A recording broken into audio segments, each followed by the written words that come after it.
All right, well, welcome to the Story Expanded Edition. We continue our new series that explains the Bible as a complete story, taking us through 7 dramatic parts and showing the Bible's overall story and purpose. Last time I introduced you to this series by telling you about a young man that got into left the grocery store with his mom and got into the back seat of the car. And when he was buckled in, he said, "Mom, where did we come from?" And this little boy, whose name is Benjamin, he's a real boy. Uh, Mom thought he meant, "Where did we come from?" and was talking about the grocery store. And so she said, "Hey, we just left the grocery store." And but Benjamin was asking a bigger question. He was asking the question, where did we all come from? Where did everything come from? Not just where did we immediately come from a few minutes ago, but where did everything come from in the whole world? And when we stare into the night sky, sometimes we think about this. We look at the bigness of our world and we wonder, where did everything come from? We wonder, is there an answer to that question? We wonder, is there a story that answers that question? Is there a true story of the whole world? Last time, I also introduced you to Leslie Newbegin, if you didn't already know who he was. A wonderful missionary and a writer, a man who spent his life trying to figure out how to help the message of Christianity be understood, particularly in the culture of India and then around the world. And he once made this statement. He said, "The way we understand human life depends on what conception we have of the human story. What is the real story of which my life is part?" What Newbegin is talking about here is sometimes referred to as a meta-narrative, a story that explains all of the stories. When he was in India, he talked with a Hindu scholar of world religions who once said to Newbegin, "I can't understand why you missionaries present the Bible to us in India as a book of religion. It's not a book of religion. And anyway, we have plenty of books of religion in India. We don't need any more. I find in your Bible a unique interpretation of universal history, the history of the whole creation and the history of the whole human race, and therefore a unique interpretation of the human person as a responsible actor in history. That is unique. There is nothing else in the whole of religious literature of the world to put alongside of it." What this guy was recognizing is that the Bible is a meta-narrative. The Bible is a story that explains the story of our lives. Last time, I shared with you the kind of the 6 points that I used to introduce this. It's based on two things. One, it's based on a well-known biblical scholar, N.T. Wright, who divided the Bible into 5 dramatic acts, which was later expanded by a scholar named Craig Bartholomew into 6 dramatic acts, and then written down on a napkin in Arizona by a pastor when a woman asked him, "Can you explain the Bible?" And he wrote down these 6 symbols. The downward arrow pointing at creation, the X talking about the fall or rebellion, the forward arrow, the promise of God finding its fulfillment in the cross, which is the story of the Gospels and Jesus. Moving forward is the book of Acts and the mission and the sending of the early church. And the downward arrow is the new creation, the culmination of history, God putting everything back to the way it should be. This is a way of telling the Bible as a great big meta-narrative, as a grand story that is the story of the whole world, the true story of the whole world, of which I am simply a part. This is actually the way early Christians told about who Jesus was. They told Jesus as a part of a big meta-narrative. I pointed last time to this picture, which is Mars Hill in the modern city of Athens, Greece. Mars Hill, or what is known in ancient Greek as the Areopagus, is just outside the Acropolis and also the Agora, the Greek marketplace. It was here the Apostle Paul in the book of Acts would be taken and where he would explain his message, his gospel. And what he did is he started by telling the Athenians, who didn't believe in the Jewish God or know the Jewish scriptures, didn't know that story. He started by saying a story that they could relate to. He said that the God that created the world doesn't live in temples built by human hands. Of course, they could see the Acropolis across from them and the marketplace filled with various gods beneath them. And Paul was saying, look, those are not the explanations of where everything came from. It comes from a God who created the world, and then he began to tell a story, much like the one that these symbols represent, that culminated in Jesus. But then he looked forward to a day when he would return with judgment, is the way that he described it in that famous Mars Hill sermon. Well, the Bible is actually a meta-narrative. It is a story. It is his story, that is God's story, and it begins, like many stories do, in the beginning. And today we're going to look at Genesis 1:1 as we officially start to work our way through what are actually now 7 symbols. This check mark here symbolizes the judgment that Paul spoke of when he was at Mars Hill. So today we're going to start with a downward arrow, and we're talking about the creation. The creation. Well, we begin in the beginning. If we were to go to the British Museum today, along with all the other great museums of the world, you'd see all kinds of interesting things. But if you were to walk through the British Museum, one of the things that you would notice in various rooms were collections of very, very ancient religious documents that also describe the beginning of the world.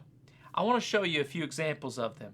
If we were to walk into one room there in the British Museum, we would see this on the wall. These are ancient cuneiform tablets, one of the oldest languages in the world, called Akkadian, written in the cuneiform, which is the wedge-shaped form that they used to make this. This was found in Mesopotamia, the land between the 2 rivers, or what we today call modern-day Iraq. This is also known as the Babylonian Epic of Creation, and it's also known by its opening line, which written in the ancient language says, "When above," or Enuma Elish. The Enuma Elish, when above or when on high, is a story that begins to tell the story of the Babylonian Epic of Creation. It was discovered in 1849, written in this ancient Akkadian cuneiform, and it tells the story of the Babylonians' god Marduk, who rises to power amid the gods of the Babylonians, and of the creation of the world, and including the creation of people and the battle with various gods. The purpose that human beings would have in this description of creation is that people, human beings, were made as slave laborers, a slave labor force that would relieve the gods of having to do all the work on earth, and then they could go on up to the heavens and enjoy themselves while human beings are slaves down here on earth. This is an example of an ancient creation story, an ancient Mesopotamian, Babylonian creation story. And it runs in diametric opposite to the story that we read about in the Christian Bible or the Jewish Bible. In the first book of the Jewish Bible, the book of Genesis, we're told about creation, and there we're told about human beings being created, not as slave laborers to work for the gods, but created in the image of God, not as some menial, insignificant task force, but as the crowning culmination of the creative energy and work of the Creator God. This story was an ancient story about creation. We read it and see it in the British Museum there in England today. But were we to continue to walk down the hall, we would see another room, this one containing something known as the Waxahachie epic. The Waxahachie epic is also known as the Babylonian story of the flood. If you know anything about the book of Genesis, you know the first chapter and the second chapter talk about creation. The sixth chapter contains a story of Noah's Ark and a great deluge or a flood that covers the earth and destroys everybody except for Noah and his family. Well, here in the British Museum, there is a story, a great epic story about Atrahasis. This is also one of those Babylonian versions of what happened so long ago. Here also, humans are described as a slave labor force. And eventually, humans become so numerous and noisy that the gods in the sky decide they want to depopulate the earth. So they send a plague, and then a drought, and then a famine. But these efforts don't succeed in depopulating the earth, and things are still noisy down below. So the gods decide they're going to send a great big deluge, a great big flood, and wipe out all of the people on earth. In this famous epic, this ancient epic, the main character, Atrahasis, is warned by one of the gods, Enki, that this flood is going to take place and is encouraged to build a boat. Sound like a familiar story to those of you who know the biblical story of Noah and the ark? This is one of the examples of the ancient stories of creation and the deluge from the Babylonian record. Were we to continue to walk through the museum there, the British Museum, we would then see this, the deluge tablet, as part of a very famous ancient work called the Epic of Gilgamesh. The Epic of Gilgamesh, whose major feature is this guy, a famous Sumerian king, a kind of Hercules in the ancient Near Eastern world, was a hero who was able to complete incredible feats alongside his friend Enkidu. Eventually, Enkidu dies, and Gilgamesh decides that he wants to find immortality. He begins to seek it out, and he goes to a man named Utnapishtim. Utnapishtim is the name of the famous survivor of the flood in this epic of Gilgamesh. We would know him by the name Noah in the book of Genesis, or Atrahasis if you're to look at the Babylonian example. Oh, why am I bringing this up to us right now? Why am I telling you all of this? I'm telling you this because these stories are 4,000 years old.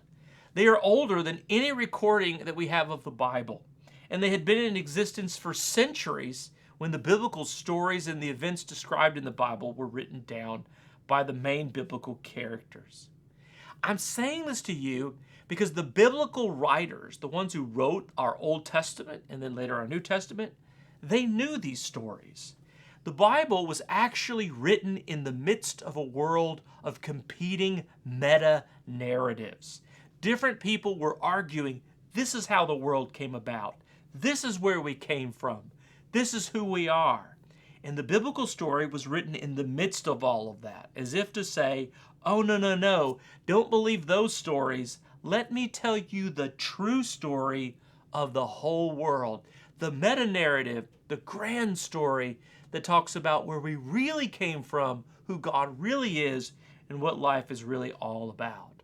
And so the biblical story begins in Genesis chapter 1, verse 1, Barashith bara Elohim, Hashemayim, Waha-eretz. It's recorded in this book. I have in my hands a copy of the Hebrew Bible, and I can read those words. You read from right to left there when you're reading Hebrew rather than left to right like you do in English. This is the beginning of the Bible, the book of Genesis. That's the Greek name of this book, which means genealogy or beginnings. The word gene comes from that. In Hebrew, it is just simply the beginning. In the beginning, Elohim, God, created the heavens and the earth. Barashit bara Elohim, the Hashemayim, and the Waha-eretz, the earth. Now the earth was formless and empty. In Hebrew, tohu wabohu. Tohu wabohu. I imagine the earth looked something like the surface of Mars looks like today. It was formless and empty. Darkness was over the surface of the deep, and the Spirit of God was hovering over the waters, and God said, let there be light, and there was light. What's being described here?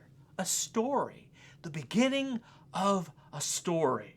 And as we begin the story, we begin with a creation by God. God, the creation by God.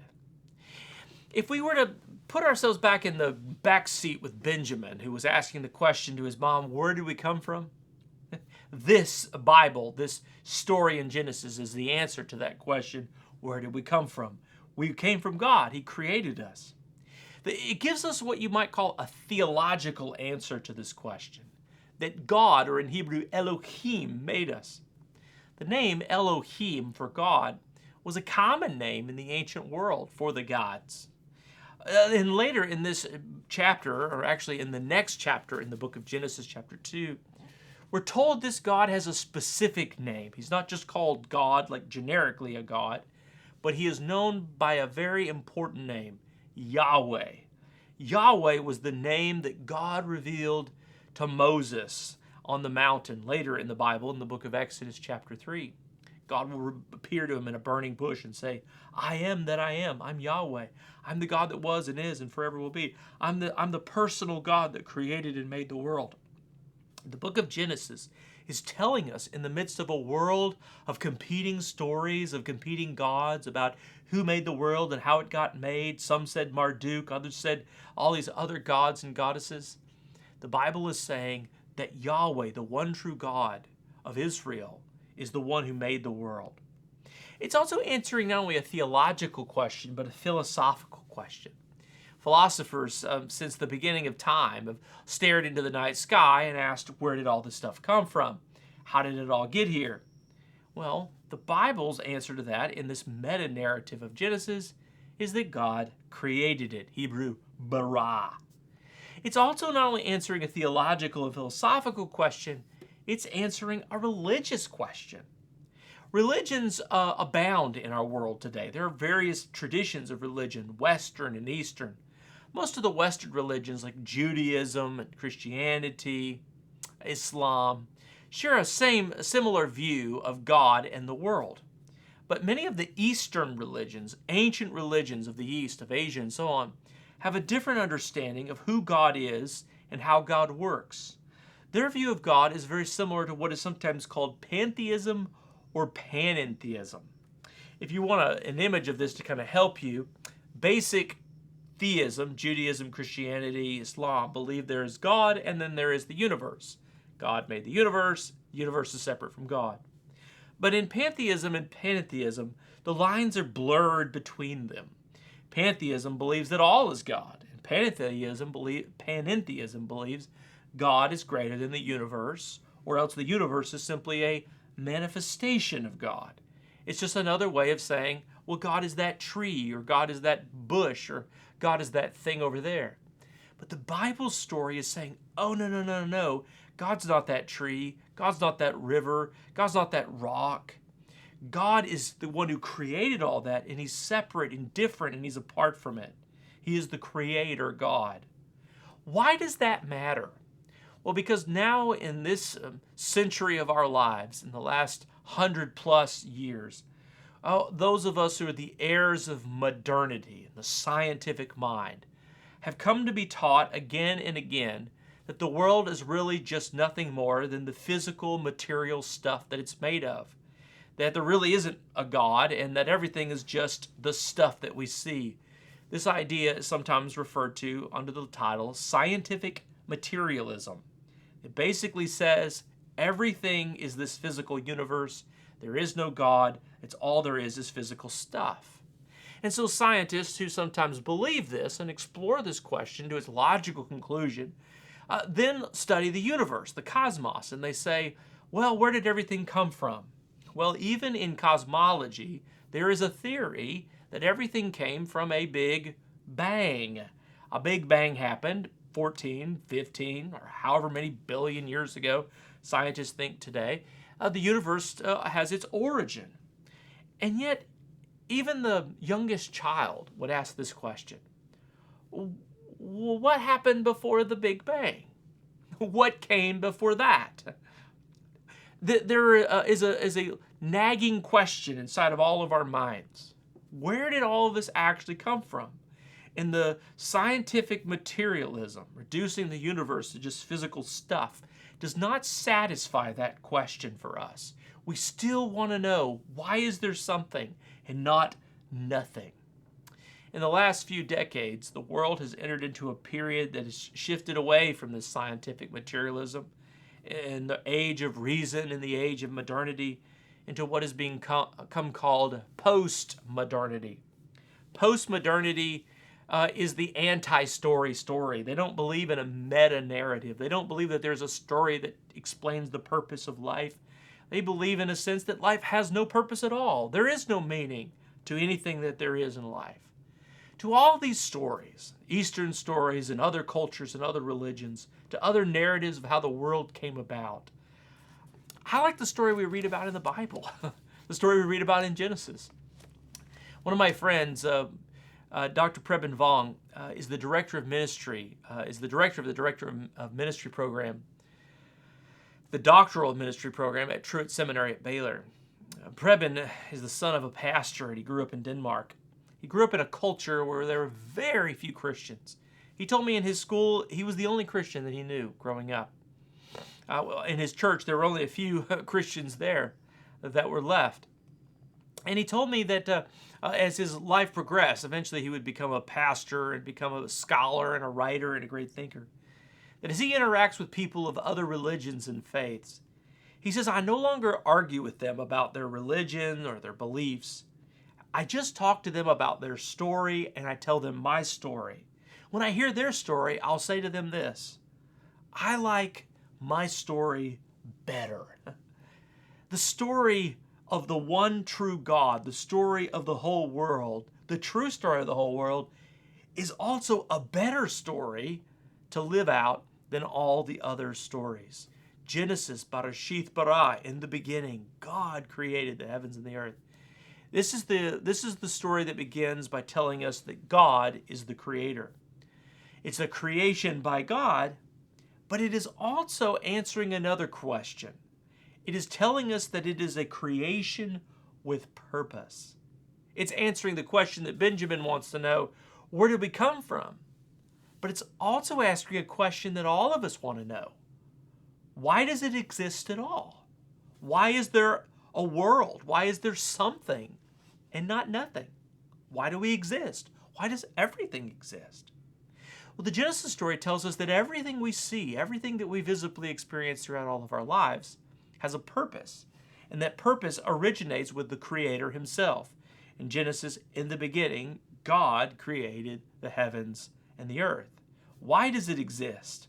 This is a copy of the Hebrew text so that you could read it. I wanted to just point to you, though, one word here. This is the word bara. Bara in Hebrew translates into English as create.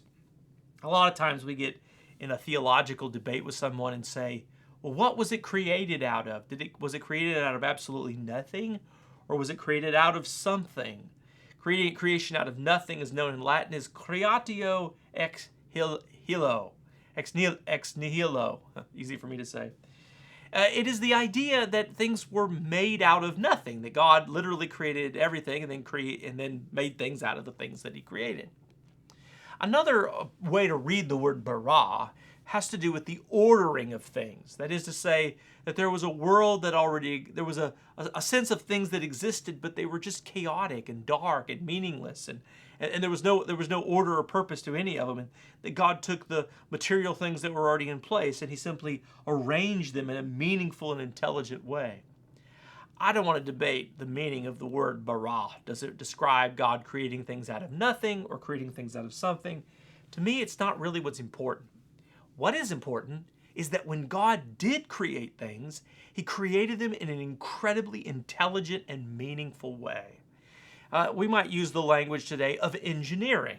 An engineer is a person who designs things, who creates things, whether they're bridges or electronics, whether they're cars and automobiles, engines. An engineer is a person who has the ability to artistically and creatively design and make something. When we look at our world, we see that God has done that. He's created things intelligently and thoughtfully. The way things are put together is beautiful, organic. It makes sense. It works together. It has purpose. It shows evidence of a thoughtful and careful designer, of a meaningful architect. And I don't just take my word for it. Take that of one of America's most brilliant men, a man who wrote this book. His name is Francis Collins. We heard a lot about Francis Collins in the news over the last few decades or so because Collins has done some incredible things. Several decades ago, he was the lead scientist on the project to map the human genome, to map our DNA, the genetics of who we are. He did something that people said could never be done. This brilliant scientist would then go on to lead the National Institutes of Health during the COVID period, and we'd often see him on television being interviewed for his scientific know-how. But something that I admire about Francis Collins, beyond his scientific and great learning, is the fact that he is a person who believes in God. But he didn't always believe in God. Francis Collins was an atheist, and he came to believe in God in a very unusual way, by studying science.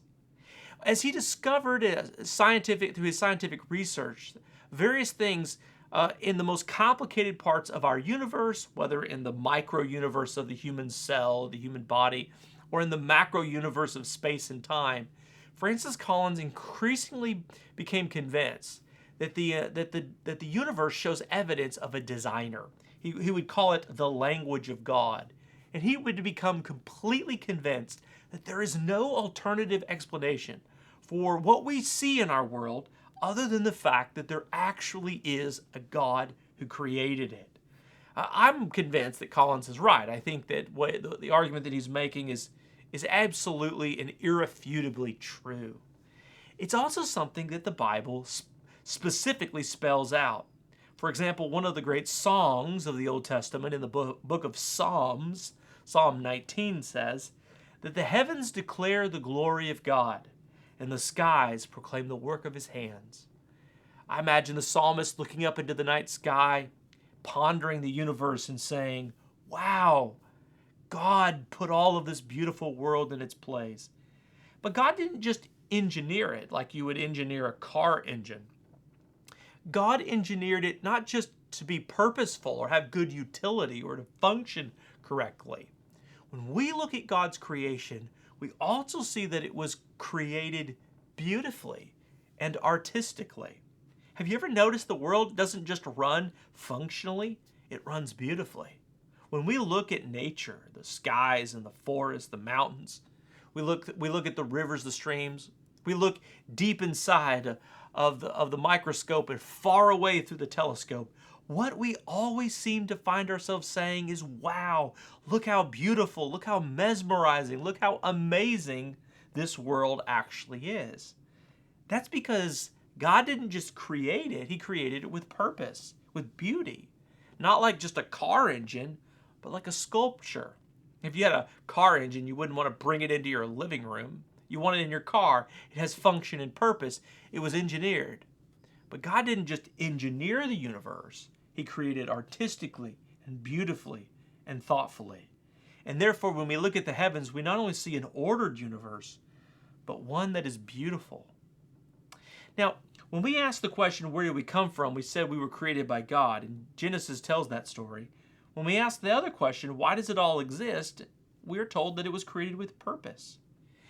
You know, finding purpose is still one of the greatest needs that we have as human beings. I continue to be amazed that the best-selling nonfiction book in American history was written by a pastor, by a Baptist pastor, a guy named Rick Warren. He sold more copies than any other book, and yet it is a book under an intriguing title. The original title of the book, The Purpose-Driven Life. The new title of the book, What on Earth Am I Here For? This is asking Benjamin's question, and indeed, the question of our purpose is still one of the lingering questions of humanity. We desperately want to know, why are we here? What purpose do we have? Where and why? But these two questions, as important as they are perhaps not nearly as important as the third question. The question, who am I? We are entering into an era in which human beings are searching for and looking for the answer to the identity crisis of our generation. And the Bible, once again, answers this question in an incredible way. It tells us that not only was the universe created by God with purpose, but we were created with God personally. There's different ways to talk about this. One is to go and sit down with the Psalms, like Psalm 8, for example. When the psalmist writes, he says, "When I consider your heavens, the work of your fingers, the moon and the stars, which you have set in place, what is mankind that you're mindful of them? Human beings that you care for them. You've made them a little lower than the angels." In Hebrew, Elohim. "And you've crowned them with glory and honor." Psalm 8 says that God created human beings just a little bit lower than himself, so to speak, created them in his image. God didn't just create human beings as slaves to perform menial tasks so the gods didn't have to come down here and work like the ancient myths and legends of Mesopotamia. No, God created us purposefully and meaningfully. Listen to what it says in Genesis 1:26 in this moment when God creates human beings. God said, "Let us make mankind in our image, in our likeness, so that they may rule over the fish in the sea and the birds in the sky, over the livestock and all the wild animals, over all the creatures that move along the ground." Human beings were made in the imago Dei. That's the Latin for the image of God. Now, this is an incredible statement about who I am. I'm not just a thing. I'm not just an object. I'm not just a material. I have been made in the image of God. I'm not the process of just cosmic ooze or endless eons of time and a process of material evolutionary science. I have more purpose than that. I am not just a thing. I am created in the image of God. Now, the reason I say all those things is because not too long ago, a century and a half ago or so, a very, very famous man, Charles Darwin, created a different theory that became very popular to explain the origin of the world. Originally written on the origin of the species, Darwin discussed the possibility of evolutionary processes taking place to explain various things happening in our scientific world. Undoubtedly, Darwin was right about many of those things. Many of the early Christians actually widely adopted Darwin's thought, including the very famous conservative theologian Benjamin Warfield. But in time, Darwin's ideas came to be seen as a counter-narrative to the Genesis story. And during the famous monkey trial, the Scopes monkey trials, Darwin's face became implanted on the front of an ape, and he became known as the ape man. Darwin's ideas began to be seen as absurd and contradictory to the biblical story. And I suppose if you took what Darwin was saying to the extreme, it absolutely would be. But my real problem with the Darwinian approach when it's taken to the extreme is not that it doesn't properly give some kind of good description of how God created the world. Modern people want to discuss, did God make it in 6 days or in 6 billion years or whatever? I don't think those are really that important of questions for us to ask of the Bible, because God could have done it in any way that God wants to. After all, he is God. And if he chose to do it in a way that actually was literally 24 hours, or to do it in a process of time that would normally take billions of years, but then sped it up for 24 hours. I mean, who am I to say what God could do? That's not really the big question. But it is a purposeful question to think about, is that if you reduce all of us as human beings to simply natural processes, if you just simply say that we all came about by mutating out of the ooze out of a swamp somewhere because of a lightning strike or whatever other theory of truly atheistic evolutionary kind of science you want to take, the result of that is actually quite dangerous. In other words, the real problem that I have with taking that to the extreme is not a scientific problem or even a theological problem. It is an ethical problem. What I mean by that is this, is if we ultimately are no different than the animals, if we've all just simply evolved and we human beings are really not made in the image of God, we're all just animals, then there's really nothing, there's no different between us and a deer or us and a fish. I can go and kill a fish. I can go and shoot a deer. Does that mean that therefore I can go and shoot another person? Can I do to a person what I would do to any other animal? Is it the same type of thing? Because after all, if we all just kind of evolve from stuff and we're not really anything special, then there is no special need to treat human life in a very special way. In other words, there is an enormous ethical and moral implication to this whole conversation around whether or not we were created by God and in His image, created for relationship with Him, and as this passage we just read says, created to rule over the fish and the livestock. Not created as one of them, but created to rule over them. Now, if we're created to rule over them, what does that mean? To rule over them, to have dominion over them, as one translation put it. Well, this also is potentially disastrous in our interpretation, because some people have read that to mean, well, we can just do whatever we want to this world and we don't have to worry about it. We don't have to care about God's good creation. It's just all going to get obliterated anyway. Well, that's not what the Bible actually says. For example, Psalm 24 says, the earth is the Lord's and everything in it, and all those who dwell in it. We Christians have a role to play as stewards of God's good creation. We're to care for His planet and to care for the things that He's created on this planet, whether they be other people or animals or His nature that is around us.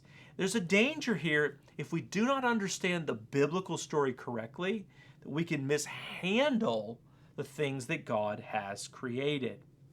And then in verse 27 it says, so God created mankind in His image. In the image of God He created them. And notice what it says. Male and female He created them. Here again we see the Genesis story really matters. The story of who am I? Right now, one of the things our world is in the midst of is a major identity question. There are now changes being made to bathroom doors based on gender, to forms that you fill out. What pronoun would you prefer to use? Are you a he or a she? Our culture is in the midst of a huge debate about whether or not gender, sexuality, is between our ears or between our legs. What defines us? What defines our identity? Well, some say it's just our culture and we can change whenever we want. It's our personality, our psychology. One day I decide I'm a man, the next day I decide I'm a woman. What's the difference? We have laws being put into some states that are trying to prohibit children from undergoing medical procedures that literally alter the physical appearance of their sexuality. We are in the middle of a raging debate in this world about a question of human identity. And the Bible, in the book of Genesis in the very beginning, is trying to answer those questions for us by saying we are not who we are because of what we think we are, what we say we are, what our culture says we are, what other people say we are. We are who we are because God says we are who we are. We were created in the image of God, male and female. He created them. Well, this is the story. This is how the story begins. To find out how the story ends, like Paul Harvey used to say, you're going to have to hear the rest of the story. You're going to have to wait until next time. Over the next several weeks, we're going to continue to walk through the story.